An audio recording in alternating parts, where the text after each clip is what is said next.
I have a new name for my podcast. Who am I? Finally got a name for it rather than just a boring old The Podcast. So welcome to Who Am I? I'm your host, Karl E, and I have Miguel Galvan. Yep, got it that's right? me. You got it right. Got it well right. Done. Yes. CEO of Eventegrate. And this is your debut on my podcast and for your own, because we're using this as a testing ground to get yours off the ground and you out there in the podcast world. Correct, we are. So for anyone that doesn't know you and for the listeners, can you give a quick background on yourself? Who you are you? Oh, well, that's quite a lot of fun. I'm Miguel. I'm CEO of Eventegrate Group, as Carl's already said. My background has been event technology for many years now. I started off pretty much when I was 13, sound engineering, and I went through the fields of sound, lighting, video, multimedia, all that different type of stuff.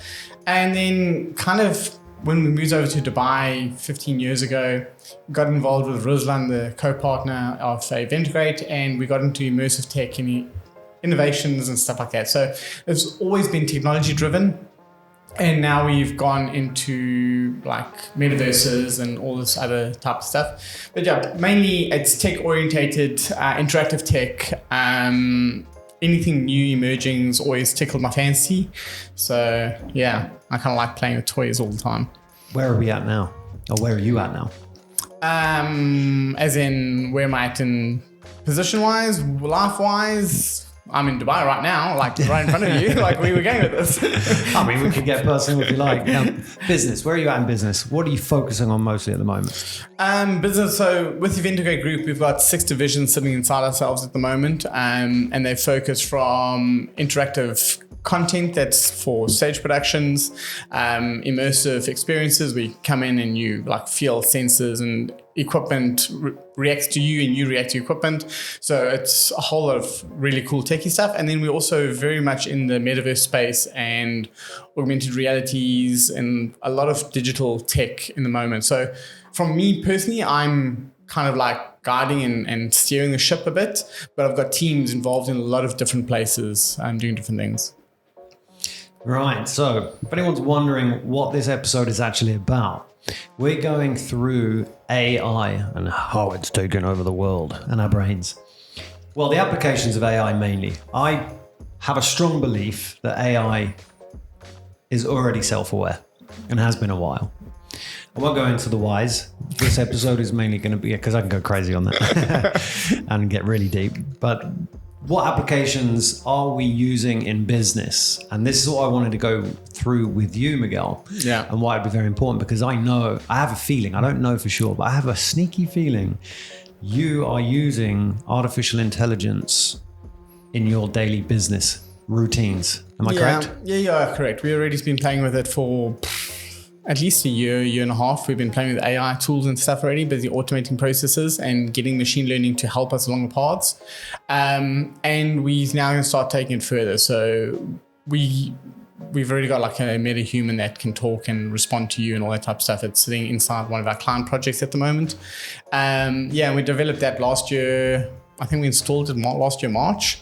So it's been going for a while already, and it's pretty cool. Like that one was a fun model. We had to train it because it had to be off the grid. A lot of the AI stuff that we're dealing with nowadays is online, and it's constantly learning and growing. But that one we had to build a mechanism so it can stay offline and work in its own environment and keep learning and growing as well. So it's been a lot of fun on that. But yeah, there's AI is popping up in lots of different things and daily tasks constantly. People all got aware of what AI was with ChatGPT. That was like the new buzz thing. And I was like, oh my word, this is like amazing. It's AI. It's like, it's going to take over. And we're like, no, not really. It's going to help. It's going to assist, but I don't think it's ever going to take over. It took the whole of, I think, 5 minutes into the show to mention that ChatGPT name. I was wondering how long we could avoid that for, but you know, it's up there, right? It's at the moment, that's the buzz. That's why everyone's talking AI at the moment, because that's what everybody refers to as AI. But AI is a lot deeper than what ChatGPT is. ChatGPT scratches the surface. It made it something consumer based, where AI is a lot deeper than consumer stuff. Who's behind ChatGPT? Ooh, if I remember correctly, I think Google was behind ChatGPT as a big investor. I know there was a team of I think it started off with about 8 people about 3 years ago. And then they grew the team up. To be honest, I haven't actually researched the whole team behind Isn't it. it OpenAI? Like, isn't that Musk's setup? It is OpenAI, but they started off as a smaller entity from what I remember. And then they went into OpenAI and kept growing it up. But I'm not, as I said, I haven't really researched who it is. I've just played with the tool. It's a fun tool to play with. Yeah. I'm going to put my 2 cents in this. I only done it over the last week, but just preparation for this podcast. Yeah. So because of this podcast, I've been playing around with AI, and I gave it tons of commands, and it blew my mind. It didn't make a single mistake. It wrote a few emails for me. It's written a presentation for me. It's potentially got me a partnership in the Maldives for a travel blogging partnership, which is really awesome. That's Fingers pretty cool. crossed for that. Yeah. And I'm sat there and I'm. So this is one of the things we're gonna sort of discuss during this episode is like the effects of AI. So I got emotions involved. Yeah. I'm giving it commands, and I'm feeling like, do I need to thank someone, pay someone maybe? Because it's doing all this work for me, like a copywriter would be doing. Yeah. And I'm like, okay, I need to stop now because I feel like I'm taking advantage. Again, I'm just like, okay, I don't need to thank whatever this is. I'm just going to keep giving it commands and get greedy, I guess. That's how I felt. Yeah. So that's a direction I sort of took it in. Have you ever felt that? To be honest, I wouldn't say I feel that I'm not giving it something because I am using paid AI tools as well. So ChatGPT I played with, but I use other ones that are paid services that are online. Because ChatGPT's also got a limit. I think its knowledge base up to 2001. The current one I'm using it's up to date. It keeps learning and every day it gets updated and there's new things on it. So yeah, I haven't had that reaction, but I've been speaking to like artist friends of mine because slightly away from chat because chat's mainly text-based, but there's images that get created. So we've done an application where we needed images for a client and we went, do you know what, the timeline's so short, we're not going to have time to go generate all the stuff ourselves. So we went in and we threw a whole lot of like requests saying, I need a pretty blue sky with pink birds flying around. And a few images came out, we gave it to the client, they picked a few. So we've used AI to already generate content for clients already, and it worked quite well for us. So when it comes to that, I actually had a chat with one of my friends this weekend, and she's an artist, and she's saying, this is not right. You can't use this stuff because, it's a model that's learned on our art and we're not getting anything for it. I'm like, I get what you're saying and I understand it, that there's a database that it's learned from and that's how it can generate. But at the same time, it's not taking anything that wasn't publicly available in the first place.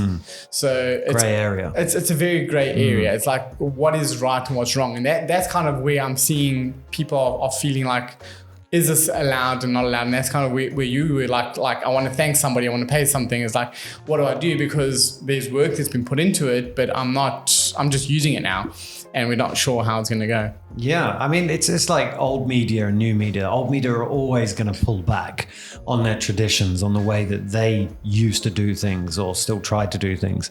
And I guess that's following over with artists where, this is the way things are going. Yeah. If stuff's already readily available on the internet because of them, whatever copyrights might be around them, it's still readily available in the public arena. That's the direction it's going to go in. So they can't really stop it. They just got to get up with the times and accept it. It's not necessarily going to put people out of a job, which is there's so much to talk about on AI, how it's going to change exactly. things. Many directions. But just quickly before we go off that, off the artist thing, like I've got another artist that she is an AI generative artist. So she is using AI to make her own artwork. So she takes that, she also builds her own code, her own language, and it starts manipulating stuff to her style. So yes, it's AI generated, but she's still a pure artist because she has programmed the model on what it needs to do and how it needs to generate. She's the curator. So she's a curator behind it. So that's why, like, when people say to me, like, it's not right, how can they just do this? It's like, yeah, but if you learn the tool, it's just like painting. You get your own artworks out in the end. Yeah. So that's kind of where we see that. But yeah. Let's rewind it a little bit. You said at the beginning of the show, you are already applying the certain software in a client project. Yeah. And hardware. Am I right in saying that? Yeah, well, it's always runs on hardware, so yeah. Tell me a bit more about that. Can we speak about that? Not really, because it's not out in public knowledge yet. I'm waiting for it to get launched. Okay. So yeah, we built the space. It's ready. People are interacting with it, but it's not handed over to the public sector yet. Funny how you called it it. When are we going to call it he or she? Well, it's already got a name. But I call it until it's launched. But it's official. I actually met with the client last week, and her sister said to me, how is it? And I was like, well, okay, how do you know? And she's like, no way, it's my sister. It's like, okay, cool, that's how she knows about it. Right. But yeah, it's got a name. It's got its own persona, and yeah, people talk to it quite well. And so you're applying this on a commercial basis. So you're essentially offering this as a product. No, we actually didn't do it as a product. This was purely done as a client wanted a new way to interact with guests when they arrive at the venue. And they wanted to be able to be real-time, interactive, and have a knowledge base of everything that the client has in essence. So we took that and we went, the only way to do it is with an AI generated model. So it can react, it can talk, and you can ask questions, and it can talk to you as if you're a real person. And that's kind of where the brief came from. And then they threw the span on, because it was very simple. That was like, yeah, sure, that's easy to do. And they went, yeah, but you can't be connected to the internet. And we were like, okay, fine. So we'll build a model, we'll train it, we'll host it locally and run it that way. So you do the training programs and stuff yourself? I have got people that we work with. I don't do it myself because I'm not that good in code, but yeah, I've got people that know the code and can work on it. But locally, it's not a product that you already get from somewhere else. This is something that you're developing. Well, this all works with open source code, right? So you take the code, you manipulate it, you build onto your own, you redeploy in open source some parts of it, other parts of it you keep it as your client stuff. So it's everything at the moment is very open source in this whole world. So. And when do you think we can learn more about that? When is that going to potentially be launched? Because I'm intrigued. I've got questions for that, as I'm sure the listeners have as well. Yeah, that specific one, I don't actually know. It was supposed to be done end of last year, and there's been a delay, and I'm waiting for the client to say it's good to go. Is it going to be on a screen, or is there a physical robot presence? No, it's a screen element. So our one is a screen element. There is the robot ones that are out there, but yeah, we're not playing with the robotics at the moment. Not yet. Well, I said at the moment. What about software that you can access on your computer? What are you using in business to enhance, speed up your workflow? Is there anything that you can discuss or what you'd like to share on what you're currently using? I'm currently using at the moment. So for instance, I use Jasper. Jasper's my little friend. I keep throwing little ideas at it, and he comes back and gives me some advice or commands or says, try this, try that. It's more like a personal assistant where I have some starting point. Like normally when you 5 years ago did Google searches the whole time, it's like you get a ton of data and then you have to go filter it out.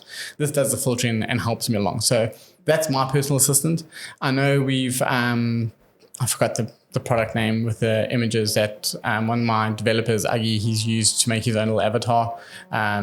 So he threw 20 images at it and then it populated. It's on the phone. I can't remember the name. It starts with an L.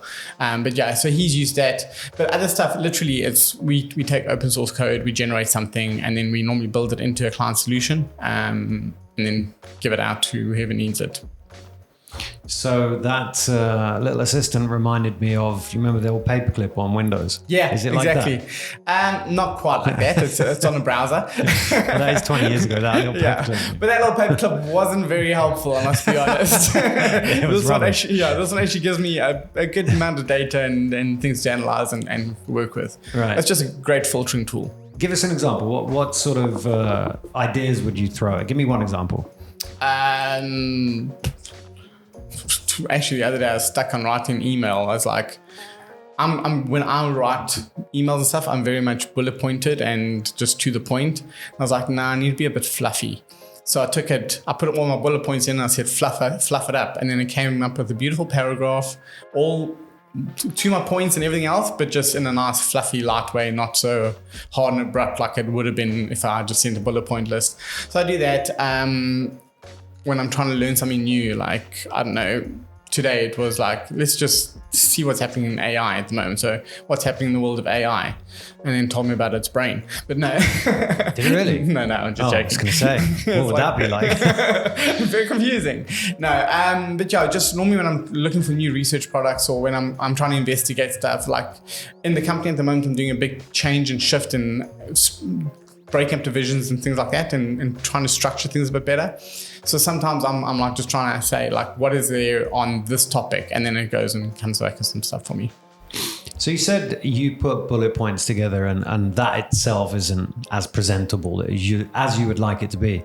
But from my understanding with AI, giving it commands, or if you want AI software to do something for you, bullet points is probably one of the best things that you can do if you're giving something a command, right? Yeah, correct. So that's why it works with my thought patterns, right? Because I know what I wanted to say. So I give it the topics, I give it the body, I give it the tone that I want, and then it will go and formulate and give me something out in a neater response. Yeah, it's interesting. There's another example I'd like to give is I wanted to put together a crowdfunding campaign for a friend of mine. Yeah. He doesn't earn any money, he's a student. So I wanted to put a crowdfunding campaign to help him put his bike back together. He blew his engine up basically, and it's an expensive repair, very expensive. Anyway, for someone, especially for someone that's not got an income. So I gave a whole bunch of commands to ChatGPT because it's the only one I've played with at the moment.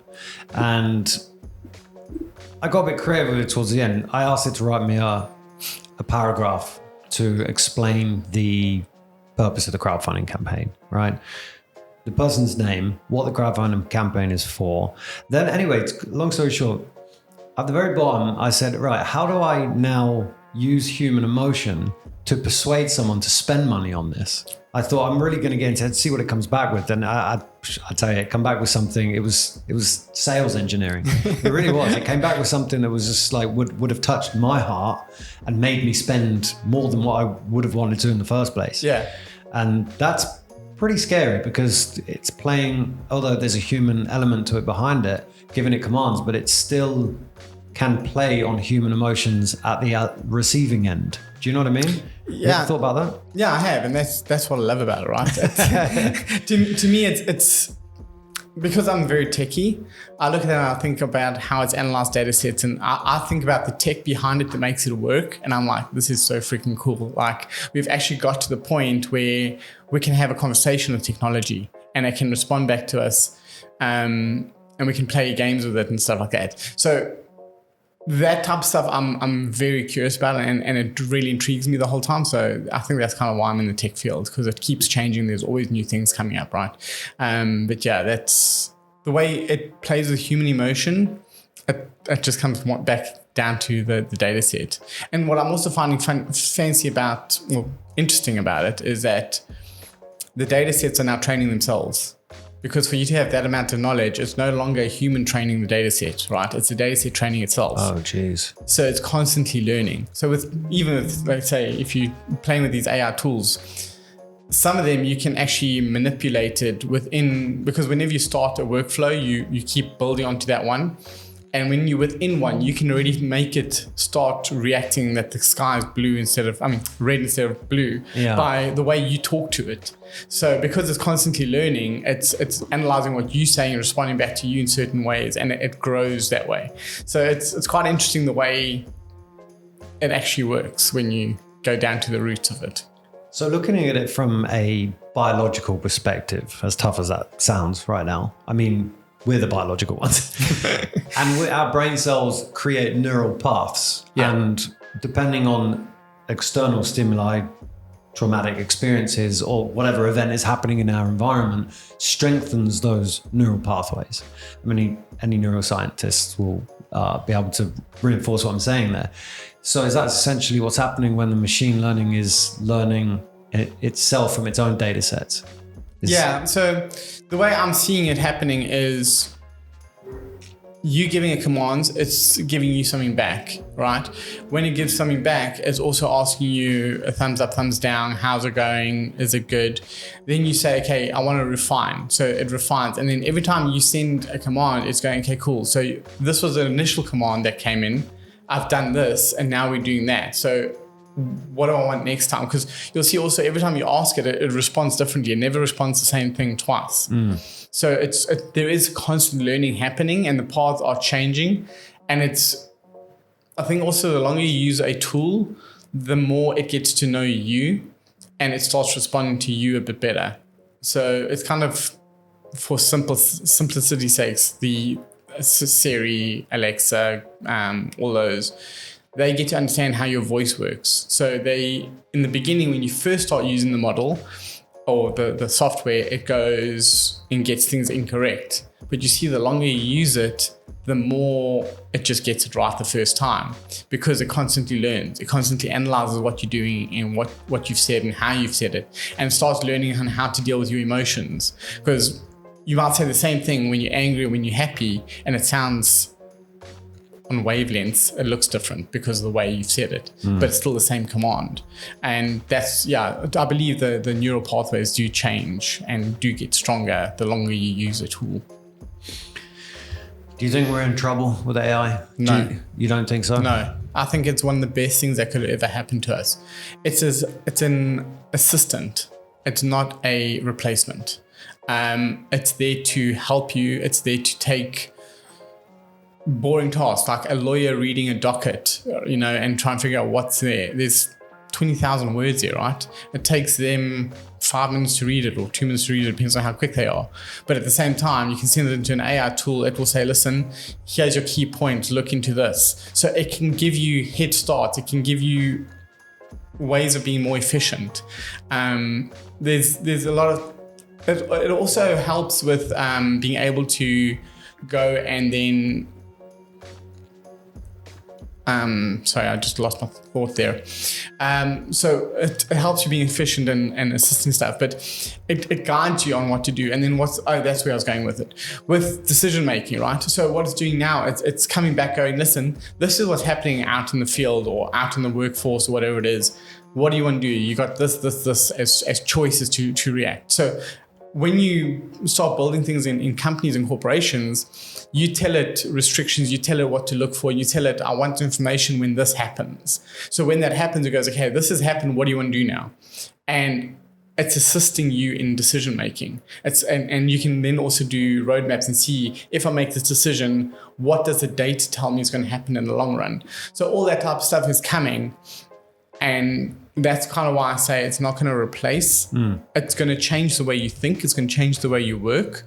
But at the same time, the more that AI comes in, the more that jobs get created. It's just different type of jobs. So I'm glad you said that, because my next question to you would be, is it going to start replacing people's jobs like copywriters? ChatGPT is essentially a copywriter at the other end, depending on what commands you're giving it. And it could be replacing that field of expertise.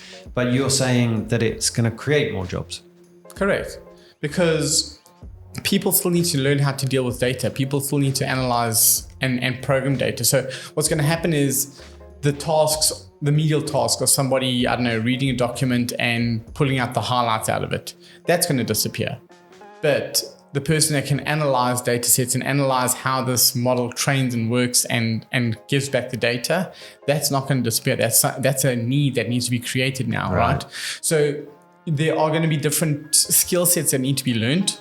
There's going to be different, I think, from stuff I've been reading, the middle management might be disappearing. So you'll have the bottom people and you'll have the top people, as in decision makers, right? Because at the moment, normally in corporations, you got people that analyze data, then it goes up a level and it gets processed and gets decision makers and gets senior management for sign-offs and things like that. Now what's going to happen is the guys that first read the data will be analyzing it automatically, because it will have the assistance there, and then it goes to the decision maker. So what it does is it streamlines processes. So it's not replacing again. It's about streamlining. It's about automating. It's about being more efficient. And then, it's just different skill sets that you need to learn. Yeah, because I believe we do need, we've already got an Android pretty much, not the brand Android, but Yeah. as a term Android, something that's a device that's on us all the time, assisting us. Yeah. It's we already do have that. It's our mobile phones. So moving forward, it's always going to be something assisting us, providing we keep it like that. So when we start turning this AI into something a bit more portable, as in something that has arms and legs, do you think then we have problems then? I'm talking about robots. Yeah, no, I don't think so. No? I think, Because there's talk in the US already of one of these Boston Dynamics dogs things that they've weaponized, and there's a law or bill been passed so that it can act on a lethal as a lethal weapon at last resort, I guess. But still, it's there. So that's the start of it, I think. The start of something. But that's been coming for a long time already. That's the death of humanity via robots. No, it's about giving control to other elements, right? Right.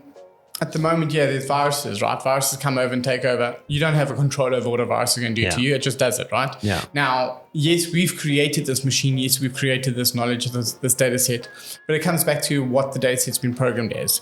Okay, it's not going to react in things if the data set says don't do it. So it all depends on what data you feed it. And yes, stuff can be skewed. Yes, stuff can go wrong. But there's always somebody watching what's going on, right? So I don't ever believe it's going to be, it's going to take over. Yes, it self-learns. Okay, so granted, it self-learns. It can change things. It can manipulate stuff. I'm not scared about stuff like that. To me, that's an excitement thing, because I know if we get to the point of this machine can decide and help and facilitate and do things by itself, it's also at the time that it's helping us do other things. So yes, the military's got funds to be able to push the technology to limits because they can get the resources. Military's got funds, have they? Just a little bit. Just a little bit, yeah. Just a little bit to push stuff. Yeah. So that's why we normally see technology emerging from military. But I don't believe it's bad, because once it's created, it can be used in many different aspects. So what if, and these are just interesting questions that I just want to poke the nest with. Yeah. If, for example, when the consciousness or AI, the data sets are put into something that's portable like a robot, and it sees eventually mankind as an issue for itself. So it's assisting us.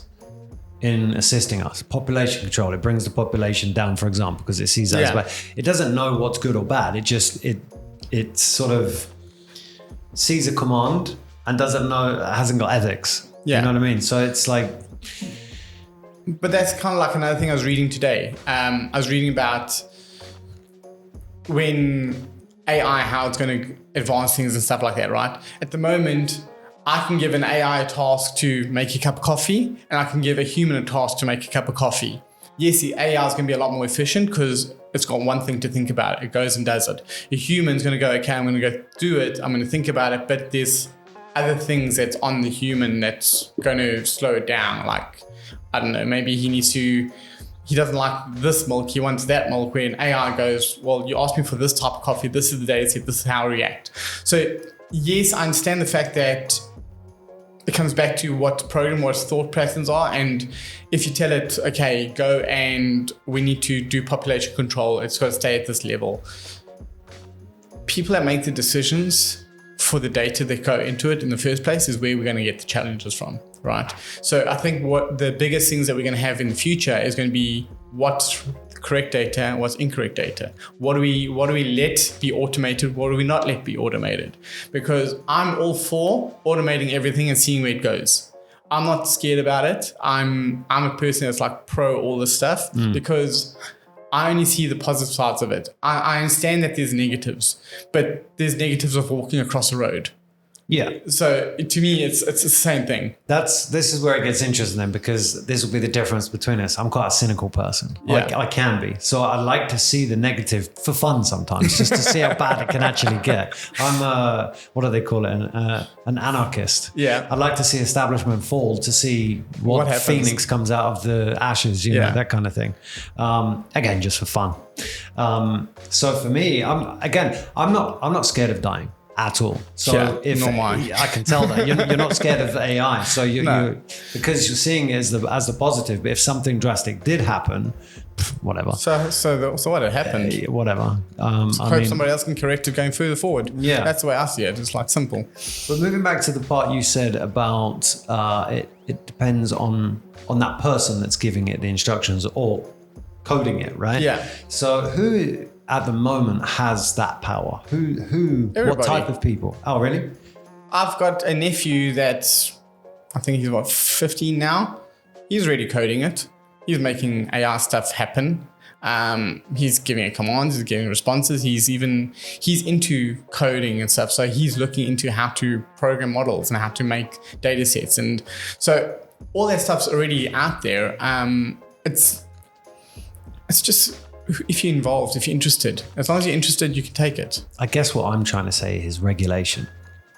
So who's responsible for regulate? Okay, I become a coder. Okay, let's talk about me being cynical again. You know where this is going to go. I could do some really fucked up shit. And if I become a coder, then I can really, really play around with it. I could have some boundaries. I could, my ethics completely go out the window and have no moral standing with humanity whatsoever. Mm-hmm. What if someone has that power from what I just described, programming an application or a model? We're screwed then, right? Well, yes, we are in one sense, but there's not only one person in the world. So whatever the one person's going to do, somebody else will also be able to fix it. Counter it, right? Yeah. Oh, okay, so that's the regulation then. Yeah. I guess. Okay. It's to me, it's human nature, right? So it's not one person can only do one thing, because it's not that way. And also with the AI stuff, it's very open source. The world has changed to the fact that code is now available for everybody to scrutinize, whereas back in the days it was like, oh, it's my code, I can't share it with you because then you'll know how to do what I'm going to do. Nowadays it's like, here's some code, let's see how far we can push it, let's see how far we can play with it, where can we go, right?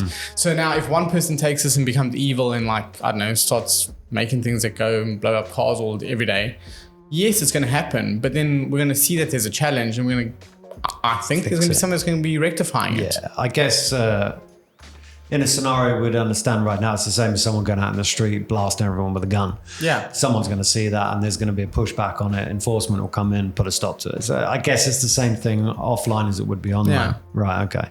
Okay, phew.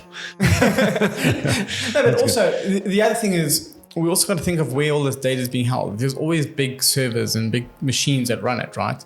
So if you need to pull a plug, I believe you can pull a plug, unless there are ways to make it that you can't pull a plug, I must be honest. But if it's really bad, the world can push the internet button out for a day and then it stops everything. Like the UAE can do, you mean? You remember that New Year's Eve once when the building caught on fire and then all of a sudden no one could send anything across the internet? Yeah. It's like they just pushed a button. So kind of like that. We've got a lot of inspiration in movies. Terminator, namely one. Yeah. Transcendence with Johnny Depp, another one. Have you watched these movies? I watched Terminator. I don't think I watched Transcendence, but I probably did. I'm just really bad in movies. Where he sets up that off-grid solar farm to power his own stuff. Right. What do you think in terms of the movies that they've launched already? Could it potentially go in a direction of Terminator?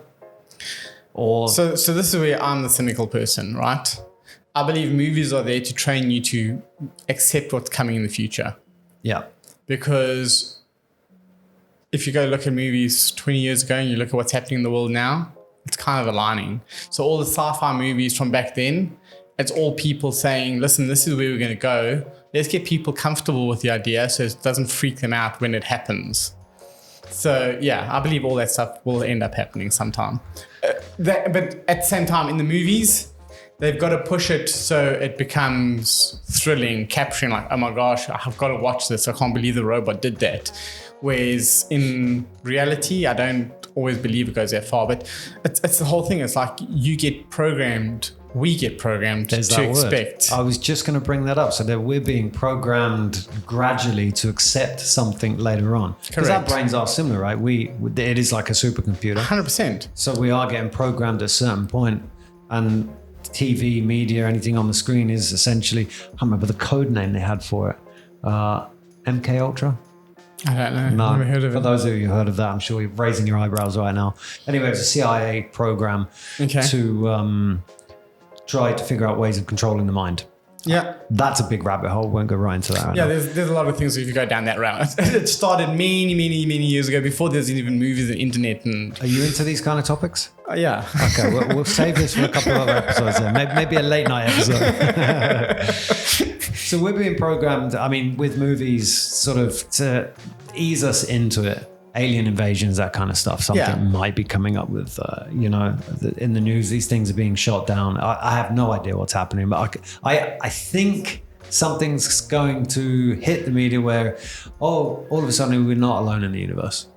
The aliens are here. Yeah, they've been here for years. I think. But these kind of things are to help settle our minds and not be so shocked when they are coming.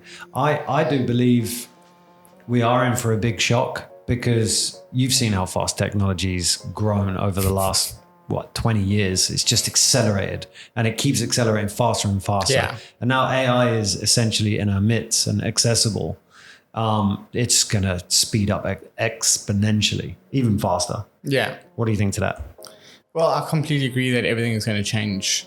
But as I said, yes, it's faster, but it's only to the people that want it to be faster.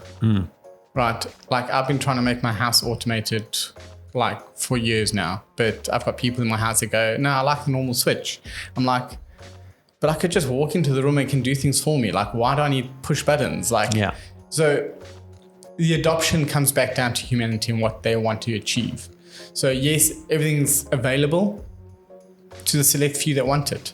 And as other people pick up on it, that's when we'll notice the differences. But it all comes down to adoption and how you get it. So you got to, and once again, I'm going to bring up ChatGPT. ChatGPT happened because they managed to get it, the adoption.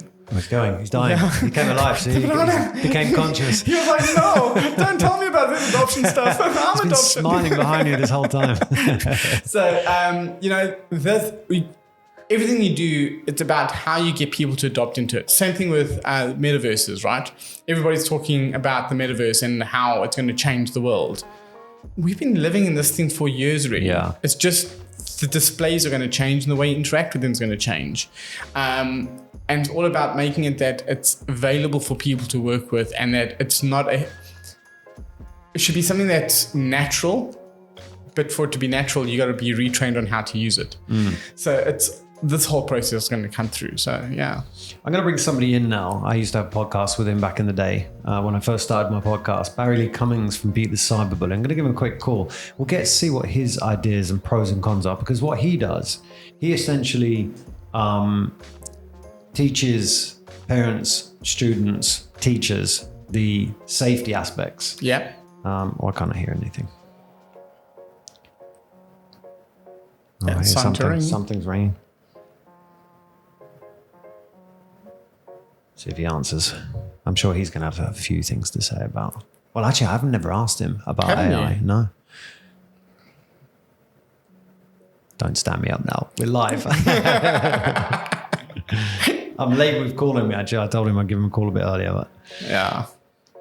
Sorry, our discussions are just way too good. yeah, this is going to be the first phone call where I'm rejected. Boo. Look at that. There we go. If he calls back, then we'll just bring him We'll straight just in. jump into it, Yeah. exactly. We'll just pause where we are and just keep going. But he would have given us some pros and cons from his view on how he's seeing technology advancing and how students apply it. Teachers teach students using the technology, that kind of stuff. And there's a whole world there of goods and bads things to do, things not to do, things to be aware of, that kind of stuff. And it would be nice to get his 2 cents on AI, the applications of it, what he's using. Maybe he could challenge you a little bit on what's available. Yeah, exactly. So let's if he does ring back, what other applications are you using that's made your everyday easier? And on top of that, what direction do you think that's going in, that in the next year or so, within the next year, is going to take a huge leap to something else you'd like to see it go to? Yeah. For me at the moment, the application that I'm using is mainly the assistant side of it. My teams use different applications. I'm not really too sure what they all are.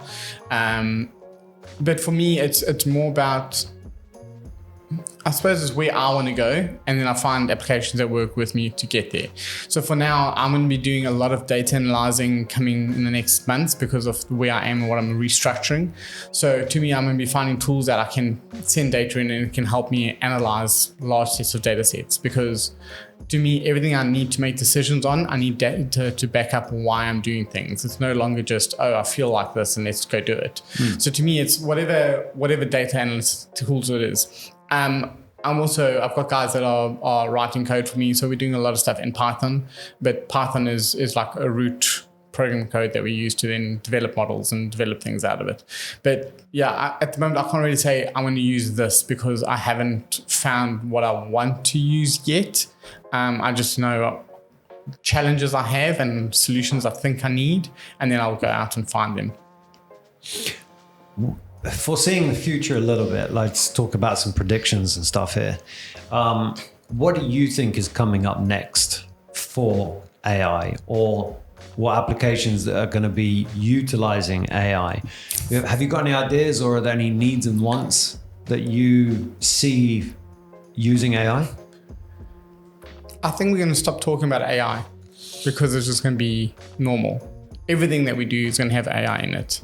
Like, at the moment, you got fridges that tell you when you need to do shopping, right? Because it says, oh, you got milk out. That's already assistance. It's artificial. It's telling you what's in your fridge. It's giving you commands. So it's people must stop thinking about AI as, oh, it's another body that's going to come and take over. It's just going to be things that's just going to ease your life. So that's kind of why, for me, it's not a big takeover. It's not a big change. It's just things are going to move forward in a different way. For my predictions, it's the fact that you're not going to feel it. You're just going to experience it. And that's kind of the way I see it. So that, I don't see anything in the future that's going to go, okay, that's going to change, or I feel this is going to be a big thing, because it just is. I don't know. I can't actually go deep on that one. Why not? Because to me, it doesn't change much. It just enhances experiences and makes life easier for you. So it's not like, maybe because of the way I see things, I don't see things in the fact that it's going to change. It's just, we just keep going with processes and stuff just happens. And I don't know. I don't analyze too much, but I do, if that makes any sense. Over there, analyzing it, yes. I mean, coming from a tech mind, yeah, you're going to be seeing it from that aspect. I do agree. I think it's going to become such common in our daily lives that we're not even going to be seeing it as AI anymore. It's an assistant. Yeah. It's on this device, it's on that device, it's on this little robot that's following me around every day. I mean, because this Boston Dynamics thing, all the videos that I've seen, I don't know if they're fake or not, but there's a ton of fake stuff out there that looks real. No thanks to AI. But I've seen videos with Boston Dynamics, their little 4-legged dog creature thing. Yeah. They've got thousands of them. I'm sure they got a production line of it now from what I've seen. But they've got thousands of these things. So it just makes me think already how many people have applied those pieces of hardware to their daily lives, and this thing is following them around. And they're no longer seeing it as AI. They're just, it's a little dog that's doing whatever it's doing. Yeah. But that's the whole thing. There's also a slight difference between machine learning and AI, right? Machine learning is where I've got a robot at home. It goes and cleans my floors, right? All I do, I switch it on, I go map area, and then every day clean at 5 o'clock. That kind of a machine learned the area, it mapped out the area, and it knows how to move around the place and clean it. So that to me is more machine learning. Same thing with like Boston Dynamic dogs and all that stuff. They're machines that have been taught how to do things. When they start having the self-thinking and responses, that's when the artificial intelligence comes in. And but to me, it's more about assistance. It's the technology is being assisting different things. But yeah, there's just so much out there. Like vehicles have got it, planes have it, everything's got it in it already. But people never gave it that term in the past. It was just like, we're making the thing do this. Like a warning system in a vehicle, in essence, it's kind of what AI is going to be doing. Like you're driving a vehicle, a sensor goes, sorry, something's not right, which means a data set has come back going, there's a challenge. You get a little thing on your dashboard going, okay, there's a challenge, you pull over, you fix it. The processes were there in the past, but what's happening now is we're moving away from only being able to analyze physical stuff to now being able to analyze intellectual things. And I think that's where the change is going to be. And that's where people get like a little bit scared, like, oh, my word's going to my brain. It's thinking, it's reading what my thoughts are. But the processes, when you look at the nuts and bolts, are the same thing. Yeah. It's funny you say this because now I'm having this realization that I have totally been programmed by movies like Terminator, and I see AI. I've labeled AI and connected it with consciousness. But essentially what we're talking about now is changing my opinion on AI as an assistant. It's not this conscious entity that's waiting to bloody wipe us all out. It's multiple applications depending on what it is. For example, things with sensors. And when you explained it to me just now, it got me thinking about the Tesla cars and how they brake for you if they see a car, or, if you're behind a car in a queue and you've decided, I don't know, to be distracted in whichever way, and you don't brake, it'll brake for you. Yeah. And that's not just Tesla. That happened in a friend of my car, a Jeep even, So it's sensors that are applied to certain pieces of hardware that are assisting us. That's AI, I guess, to a degree. It's machine learning, AI. But yeah, to me, as I said, when you look at the root of what it's doing, it's the same processes across the different fields. Like, 5 years ago, I was doing stuff with Cadillac. I was going on the road, releasing the steering wheel, and it was watching the white lines and sticking within it. So if even on curves, like on the Abu Dhabi road, there's like a nice long bend. I used to do that hands-free, and that's before we have this automated driving stuff, right? Wow. It was purely just learning what the road's doing, picking up the lines and going, okay, I've got to stay within this, and then it directs itself. Okay, I'm not supposed to release my hands. That isn't what the technology was for. Yeah. But I was trying to test it because I like to test these things. Yeah. I want to see how far I can push it before it goes. But yeah, that's why the big thing for me, it's no longer hardware orientated, and that's the exciting part. It's I can have conversations with it where it's not just giving me data. It's saying, okay, here's the data. This is what I think. What do you think about it? And then you have your opinions, and then you grow, which kind of sounds wrong, but there's probably people that are going to have, like, I've got people in my life that I constantly talk to, and they know my brain as well as I know my brain. And we have banters, and they know things from my past, right? People that are growing up today with this technology, they're going to have this digital twin of who they are, right?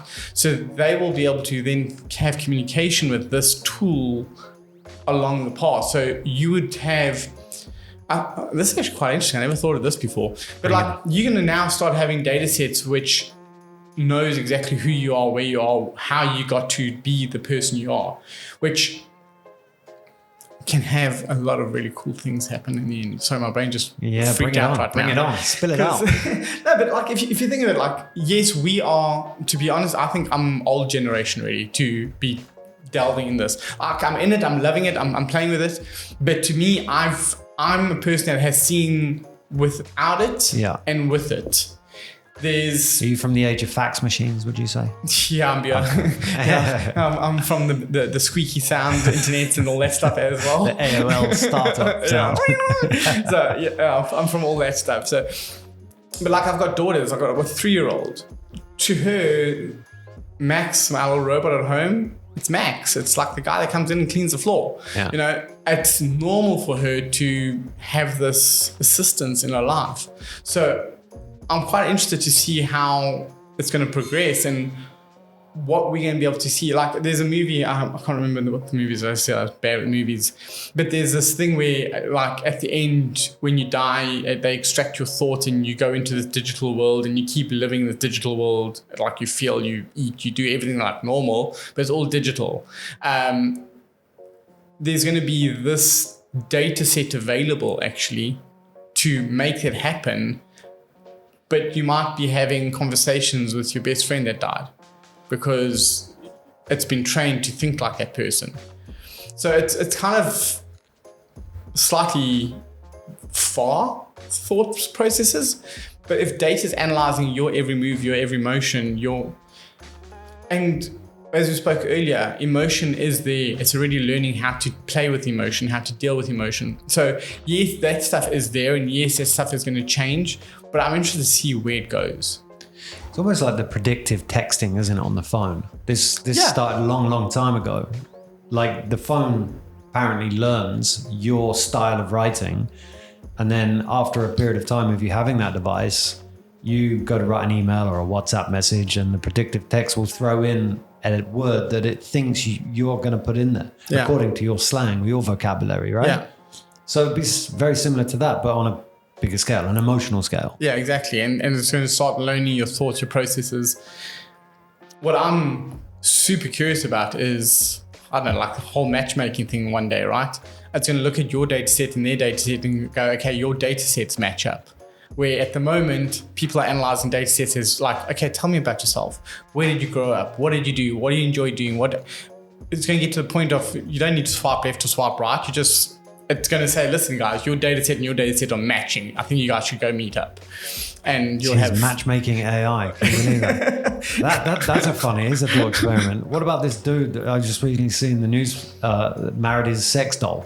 It's like, how do you work that data set out? Failed. I mean, each to their own. Yeah, exactly. Right? I'm not going to criticize that dude. You're free to do whatever you want. At least he'll have no one like second guessing him or asking him questions. He can just do what he pleases, right? Well, I could take this a lot further. I think I'm going to drop it right there. It's a rabbit hole that will close the lid right on there. Yeah, it is interesting. I mean, what I was talking about, I'm talking about something that was probably 10 years ago now, from phones learning or smart devices learning what words, or predicting what words it thinks we might say next, and then take that on a grander scale.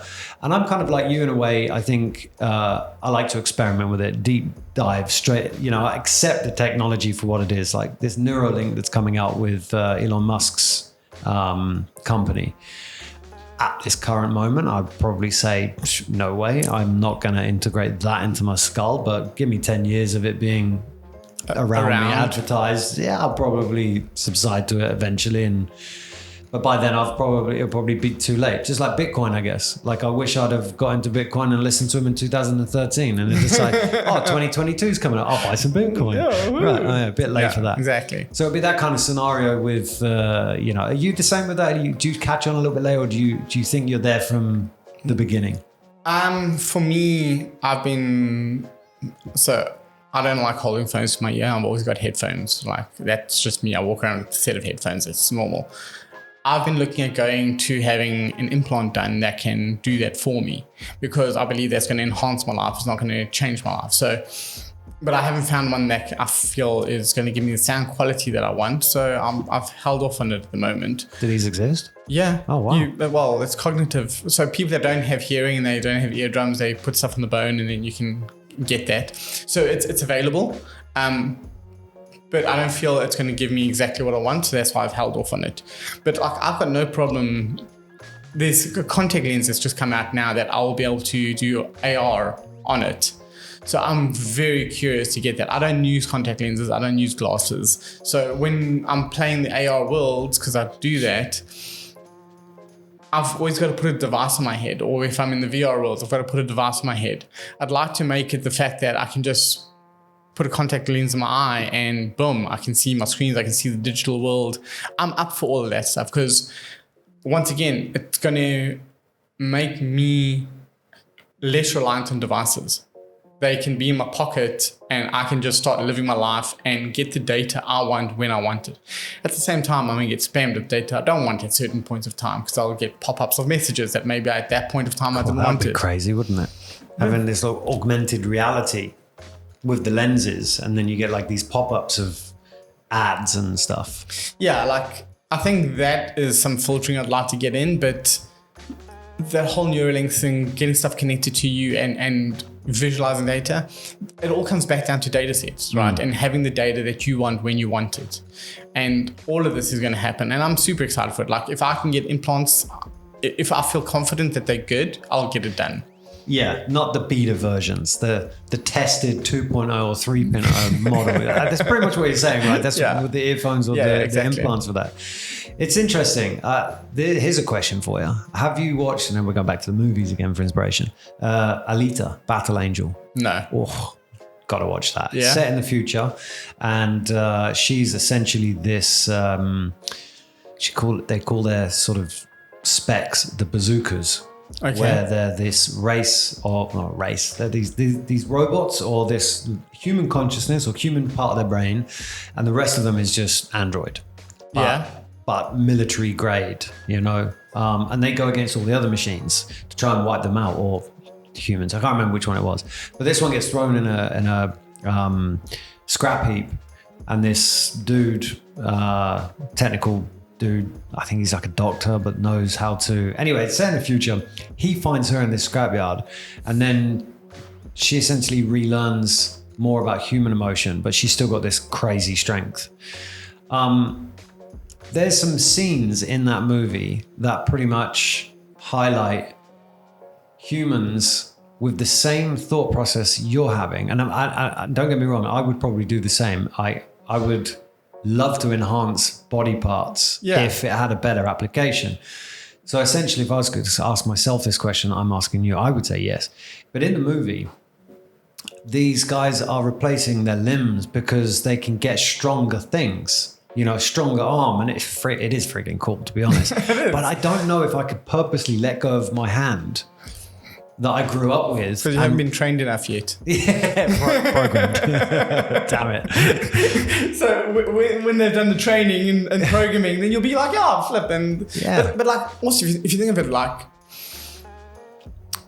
a body is a body to facilitate the brain thought patterns, right? This is just another vessel to get stuff done. It's not who I am. It's not what I am. It's just what I use on a daily basis. If it can be enhanced digitally, why not? Like guys that have lost limbs, I'm super happy that there's prosthetics that are motorized robotics that can give them their lifestyle back. Yeah. Like that's freaking awesome. Yeah. And that once again all comes back down to things that have been learned, and it's reading electromagnetic fields and reacting to pulses what they're doing and stuff. Yeah, exactly. Yeah. It's crazy. I've often thought with some athletes that lose their legs, tragedy, especially if they're a runner, horrible. But then they get these new set of legs, friggin' awesome. You know, a set of legs that make them run 3 times faster than a human could.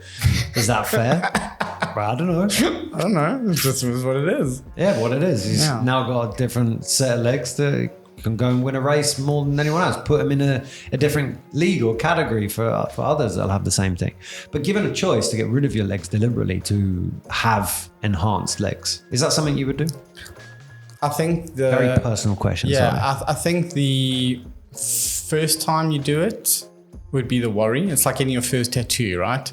You go like, oh, is it going to hurt? Is it going to be like, and then you do it and you're like, oh, that's nice. I'm glad you said tattoo, because a tattoo is something you can't come back from. Same as legs. If you chop your legs off, you're not coming back from that. No, it's done, right? So I think the decision to chop the first body part off is going to be the hardest one.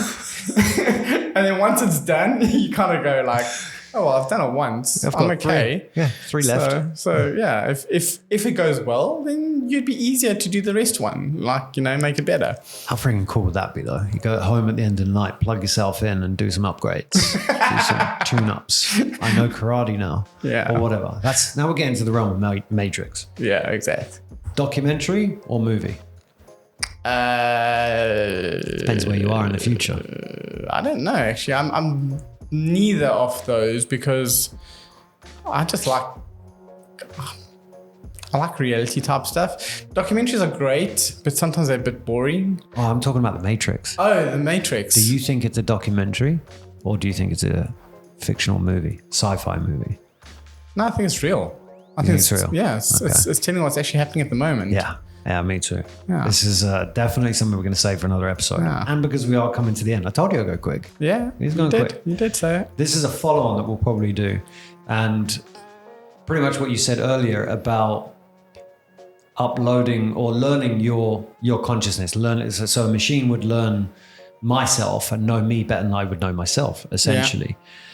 Yeah. Is there a point that we could get to where we lose ourselves in a certain programming, or if we take our consciousness out, or everything that we are electronically? You lose yourself already. We've lost ourselves already. Like I constantly lose myself and go, okay, wait, hold on, what am I doing today? Why am I doing this? And I have to go read back. And if you've got something that you could analyze and have, this is a stable, this is when I go freaky, this is when I don't go freaky, and you could like look at it and go, okay, cool, this is what I'm doing wrong. There's nothing wrong with that. So, because people already people hit depression, people are like super happy, people have all these different things, and then it takes time to study yourself and learn why it's happening, right? When you get to the point of a digital twin essence, that you can have a data set and analyze what happened yesterday. Oh, you know what? Every time I eat oranges, I go crazy. I'll stop eating oranges. It can assist you in that type of stuff. That'd be nice. I'd utilize that in my dietary requirements, actually. I know there's a lot of stuff, namely alcohol, that I know I have to stop. Even this coffee that I'm drinking right now absolutely destroys my internals. But I love it. Tastes great. My brain's like, give me more. My body's like, screw you.